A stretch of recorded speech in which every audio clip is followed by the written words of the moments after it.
शादी में देख लेना, अगर 100 लड़कियां 15 साल से लेकर 20 साल की उम्र की, तो एक भी अल्लाह की बंदी ढंग के कपड़े नहीं पहने होगी। उसका जिस्म जाहिर होता होगा, बाल दिख रहे होंगे, ना अब्बा को पता, ना अम्मा को पता, ना भाई टोकने वाला। अब तो ये समझ रहे हैं ये स्टैंडिंग में आ रहा, बड़े लोगों में आ रहा, अच्छे लोगों में आ रहा, बिल्कुल आम तौर पर ये गुनाह किया जा रहा है। कोई नहीं टोकता। हाजी जी की बेटी भी है, नमाजी जी की भी बेटी है, हाफिज साहब की बेटी है, मेरी बेटी भी है, तुम्हारी बेटी भी है। पहले मैं अपने आप को कह रहा हूं, इस्लामी रिश्ते की जो तुम्हारी बहन बेटी, मेरी भी तो कोई हुई। नबी फरमाते हैं एक वक्त ऐसा आएगा औरतें कपड़े पहनने के बावजूद नंगी होंगी। यार हम सोच रहे थे जब बच्चे थे, जब पढ़ रहे थे, कपड़े पहने फिर नंगी क्यों? पहले की औरत 200 रुपए के कपड़े में अपना जिस्म ढक लिया करती थी, अब 2000 के कपड़ों में जिस्म नहीं ढक पाती। 5000 के कपड़ों में जिस्म नहीं ढक पाती। क्यों? पहले कपड़े पहनती थी जिस्म ढकने के लिए, और अब कपड़े पहन रही है जिस्म दिखाने के लिए। किसी ने आज तक टोका? ये गुनाह बिल्कुल खुल के बोलो, नहीं हो रहा ये खुल के। और अब वो हदीस याद करो, नबी फरमाते हैं जब गुनाह आम हो जाएंगे, खुल के होने लगेंगे, और लोग उसको बुरा तसव्वुर नहीं करेंगे, उसको बुरा नहीं समझेंगे, ऐसे वक्त पर अल्लाह ताला जालिम बादशाह के जरिए उनके रस्सी को टैट कर दिया जाएगा। अब पिट रहे, नबी ने तो 1500 साल पहले ही बता दिया था। अगर इन तमाम चीजों से बचना है तो पहले घर पे कंट्रोल करना होगा। ये तो कोई मुफ्ती साहब आके नहीं कराएंगे ना, ये तो कोई पीर साहब नहीं कराएंगे, कोई प्रधानमंत्री नहीं कराएगा, कोई प्रधान जी नहीं कराएंगे। हर मां बाप को इख्तियार है अपने घर का। ये कौन करेगा? ये तो मां बाप ही करेंगे। ये मां करेगी, मां। शादी में देख लियो, 18-18 साल की लड़कियां, 20-20 साल, इतने फैशनीले, इतने नंगे, इतने चटर मटर, इतने बुरे कपड़े जिससे जिस्म की नुमाइश हो रही है। बोलो है कि नहीं? ये तो मैं भी देख रहा हूं, तुम भी देख रहे हो, सब देख रहे हैं। टोका किसी ने? अम्मा ने रोका? अम्मा क्या रोकेगी? अम्मा तो खुद भालू बनी घूम रही है। हंसने की बात नहीं है, रोने की बात है। अब गुनाह ये भी ये समझो कि कम हो रहा जो जालिम बादशाह तुम्हारे ऊपर बिठा दिया, वरना कारनामे ऐसे कि पत्थरों की बारिश हो, पत्थरों की। अल्लाह हम सबकी हिफाजत फरमाए, अपने अजाब से हम सबको महफूज रखे। रब्बना आतिना फिद दुनिया हसना व फिल आखिरति हसना व क़िना अज़ाबन नार। दुआएं मांगा करो। कुछ अच्छे लोग, कुछ नेक लोग, को मदरसे के तालिब, कुछ उनकी वजह से बचे पड़े, वरना इतने कारनामे। नबी फरमाते हैं निकाह मेरी सुन्नत है, निकाह के अलावा एक भी चीज तुम दिखा दो जो सुन्नत के तरीके पर हो, एक भी चीज दिखा दो तुम। और अगर इमाम साहब इसके खिलाफ तकरीर कर ले, दूसरे ही दिन को उनका बैग बंधा हुआ मिलेगा। मतलब गुनाह नहीं खत्म करेंगे, हटाएंगे ना, इमाम को बदल देंगे। अगर इमाम साहब किसी शराबी के खिलाफ अगर तकरीर कर दे तो इमाम को बदल देंगे, कमबख्त इमाम को। उस शराबी को गांव से नहीं निकालेंगे, हाफिज कुरान को निकालेंगे, आलिम दीन को निकालेंगे, 5 वक्त के नमाज पढ़ने वाले को निकालेंगे। तो तुम पे तो पत्थरों की बारिश होनी चाहिए, मगर दुआ ये है अल्लाह हम सबको अजाब से महफूज व मामून रखे। कभी सोचा? और दिखाऊं एक गुनाह, अगर इजाजत हो तो बताऊं, ताकि हो सकता है तुम्हारे थोड़े कान खड़े हो जाए कि हाँ यार गलती हमारी है। आग का अंगारा हाथ पे रखा जाए और ये कहो कि हाथ ना जले, अल्लाह सलामत रखे, अल्लाह उम्र में बरकतें अता फरमाए। हाथ ना जले, अगर कोई ये कहे तो अब मुझे बताओ, आग का अंगारा हाथ पे हो तो हाथ नहीं जलेगा, ऐसा मुमकिन है?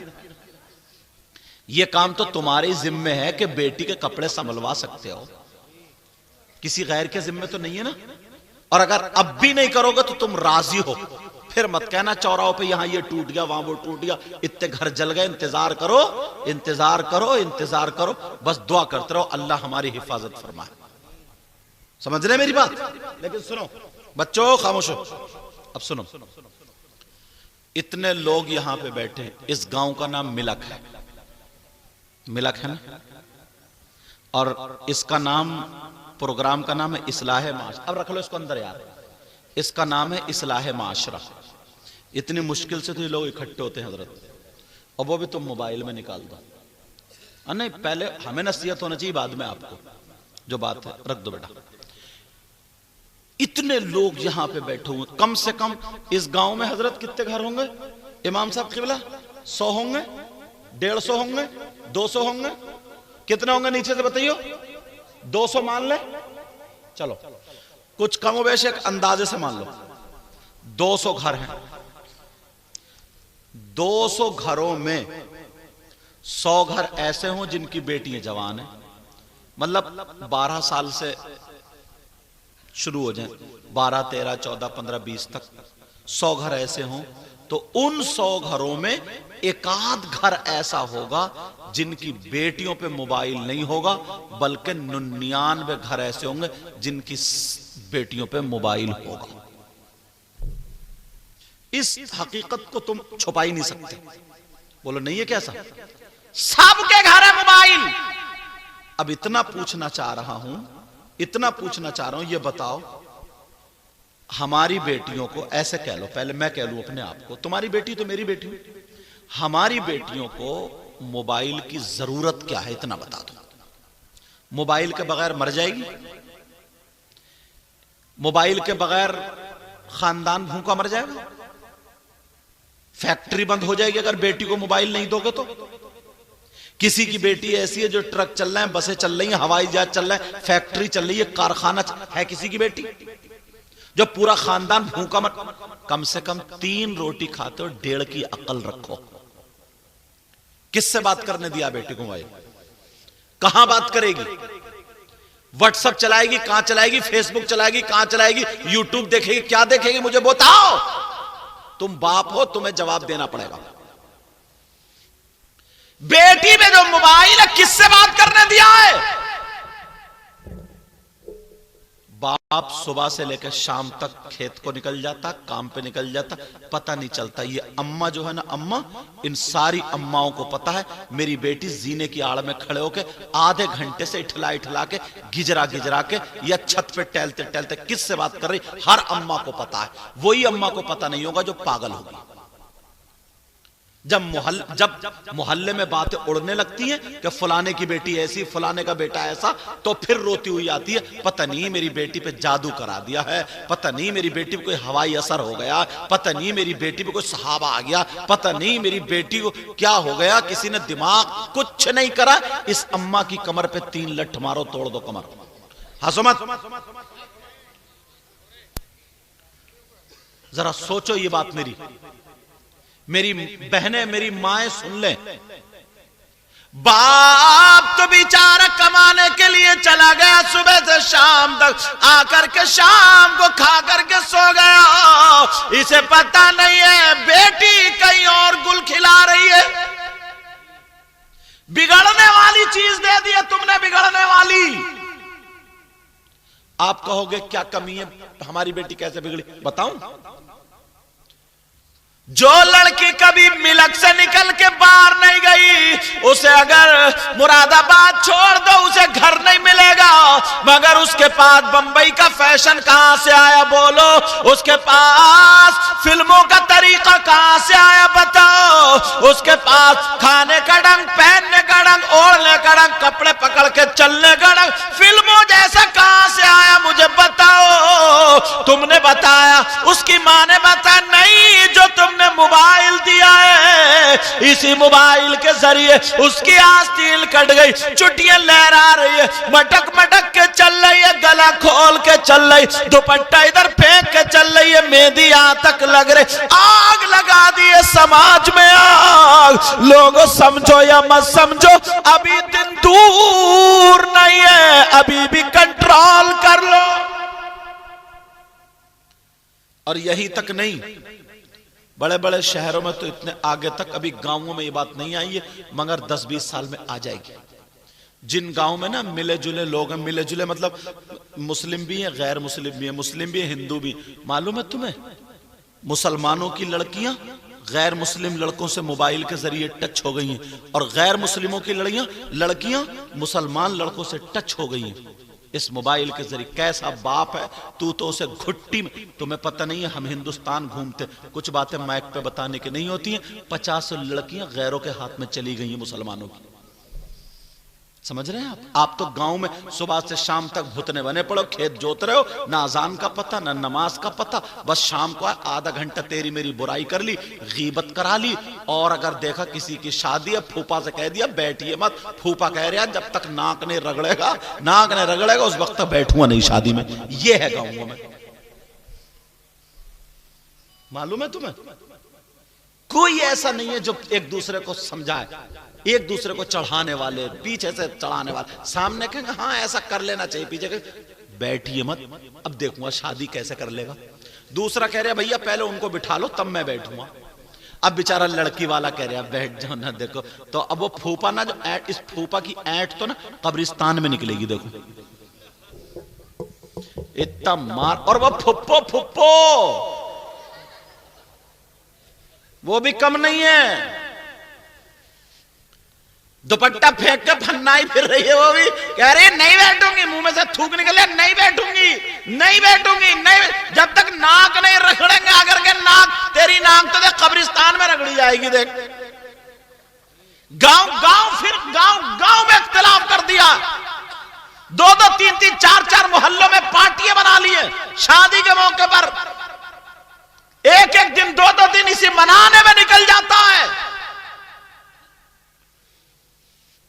नबी की बातें बताऊं, एक मर्तबा सहाबा ने पूछा था आका अल्लाह ताला को सबसे ज्यादा पसंद कौन सा बंदा है, तो नबी ने बताऊं कौन सा बंदा बताया, नबी ने फरमाया सबसे ज्यादा अल्लाह ताला को जो पसंद है वो बंदा है जिनमें दो में अगर कोई नाराजगी हो जाए तो सबसे पहल रजामंदी करने में, सलाम करने में कर ले अस्सलामु अलैकुम। अल्लाह ताला को सबसे ज्यादा पसंद वो बंदा है। और तू नाक रगड़वा रहा, और तू क्या कर रहा, नाक रगड़वा रहा। मालूम है तुम्हें, कुछ लोग गांवों में अच्छे भी होते हैं जो ये चाहते हैं यार बिगड़े हुए चलो बनवा दो, यार बिगड़े हुए चलो बनवा दो। कुछ बिगाड़ने वाले होते हैं इस चक्कर में, जरा इनकी बिगड़वा दो फिर मेरे पास आएगा, मैं संभलवाऊंगा ताकि मेरी नाक ऊंची हो जाए। तेरी नाक भी देख कब्रिस्तान में ऊंची होगी। हैं कुछ लोग इस तरीके के, बोलो मैं गलत बोल रहा हूं क्या? नहीं ऐसे हैं कुछ लोग ऐसे। यार कहां लेके जाओगे बेटा, तेरा चांद बैठ जा, कहां लेके जाओगे जरा सोचो। हजरत आयशा रज़ी अल्लाह ताला अन्हा और मेरे नबी एक मर्तबा बैठे हुए बातें कर रहे थे, सुनने की बात है, बड़ी प्यार भरी बातें चल रही थी। मेरे नबी प्यार में आए, बोले आयशा जी आका आज जो तुम चाहो मुझसे मांग लो और जो तुम चाहो पूछ लो। हजरत आयशा बोली आका क्या पूछूं? का किसी से मशवरा भी ले लो। का मशवरा ले लूं, का जी ले लो। तो मेरे नबी की बीवी सीधी अपने अब्बा के पास हजरत अबू बकर सिद्दीक के पास मशवरा लेने चली गई। लड़की ना ज्यादातर मैके कोई भागती है, और बाज क्या होता है मालूम है, कई बच्चों की अम्मा हो गई है मगर कहना आज भी मैके वालों का मान रही है। इस वजह से घर नहीं बनता। और अम्मा भी हुई से फोन पे कह रही है कि किचन में को आजा, किचन में को। अब किचन में खड़ी हुई बात कर रही है कि वो तेरा ससुर है ना हाजी जी, दबिए मत, और तेरी वो सास है ना दबिए मत, तेरा जेठ है दबिए मत, जरा भी हो मुझे फोन कर दिए तेरे भैया को मोटरसाइकिल लेके भेज दूंगी, बिठाल के लिए आएगा। इस बेवकूफ से ये पूछो तूने बेटी की शादी करके घर बसाने भेजा या जंग कराने भेजा? इतना बता, क्या क्या जरूरत इतना खर्चा करने की? जहन पलट गए लोगों को, क्या जरूरत थी? हजरत आयशा सीदी, हजरत अबू बकर सिद्दीक रदी अल्लाह ताला अन्हु के पास गई, कहने लगी अब्बा जान, अब्बा जान। अबू बकर सिद्दीक कहने लगे बेटी बोलो। कहा अब्बा जान, आका ने ऐसे ऐसे फरमाया है, अब मैं नबी से क्या पूछूं? अबू बकर सिद्दीक खड़े हो गए, कहा आयशा मैं तो इसी दिन का इंतजार कर रहा था, ऐसी बात पूछनी है ना, ऐसी बात, अल्लाह बरकत फरमाए, ऐसी बात पूछनी है आयशा जो न कुरान में है, न हदीस में है, न किसी सहाबी को पता, न किसी फरिश्ते को पता, न किसी नबी को पता, न जिब्रील को पता, सिर्फ अल्लाह जाने और रसूलुल्लाह जाने। आयशा मैं बताऊंगा क्या पूछना। हजरत आयशा ये है हाजी कल्लू, हाँ, इन्होंने खाना वाना खिलवाया और उस लड़के का क्या नाम है इमाम साहब? रजाउल, रजाउल हसन। हाँ, वो गांवों में कह देते ना रजाउल हसन, लफ्ज क्या रजाउल हसन, ठीक है। वो बेचारा बड़ी खुशी मना था, बड़ी उससे मुझे बताया हजरत ने उन लोगों ने, मगर क्या करें वो काम भी जरूरी है। अल्लाह बरकत। अरे रे रे रे, आप बुजुर्ग हैं, क्यों, मैं आपका बच्चा जैसा हूं, दुआ करो अल्लाह ताला मेरे इल्म अमल में बरकत अता फरमाए और मौला इस गांव में भी बहारें अता फरमाए। अच्छा दोनों आमीनों में तुम्हें फर्क नहीं लगा? ईमानदारी से बताओ। जब मैंने कहा अल्लाह मेरे इल्म अमल बरकत, बोले हाँ आमीन। मैंने कहा इस गांव में बहार है, बोले आमीन।